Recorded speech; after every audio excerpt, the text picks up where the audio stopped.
শুভ সকাল বাংলাদেশ, আমি তাম্মাদ সাইকেলে পাড়ি দিচ্ছি এভারেস্ট বেস ক্যাম্প এবং এই মুহূর্তটা একটা ঐতিহাসিক মুহূর্ত বাংলাদেশের জন্য। আমি ঠিক এই মুহূর্তে একটা বিশ্ব রেকর্ড করলাম।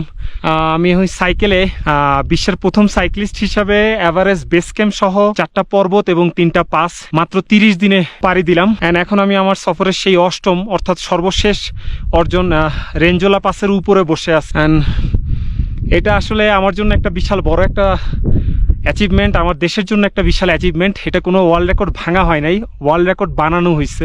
It's a big day for Bangladesh. আমার খুবই ভালো লাগতেছে যে আমি এই বিশ্ব রেকর্ডটা করতে পারছি। প্রায় 30টা দিনের অকাল পরিশ্রম।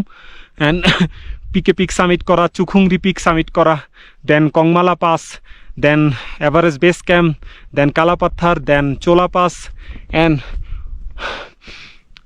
গোকিয়রি পর্বত, অ্যান্ড সর্বশেষ রেঞ্জোলা পাস 5,500 মিটার অলমোস্ট। আমি এখন এখানে বসে আছি। আমার দেশের বর্তমান পরিস্থিতি ভালো না, আমি জানি, মনটা আসলে খারাপ।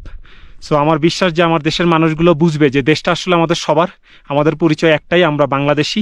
হ্যাঁ, নিজেদের দেশের রক্ষা সুরক্ষা সব কিছু আমাদেরই করতে হবে। সো আমার বিশ্বাস সবাই মিলেমিশে সবসময় কাজ করব। এই যে একটা বাজে সময় যাচ্ছে, এই সময়টা ইনশাল্লাহ খুব তাড়াতাড়ি চলে যাবে। এতটা ডিফিকাল্ট রাস্তা দিয়ে উপরে উঠছি, প্রশ্ন ছিল যে কিভাবে নামবো।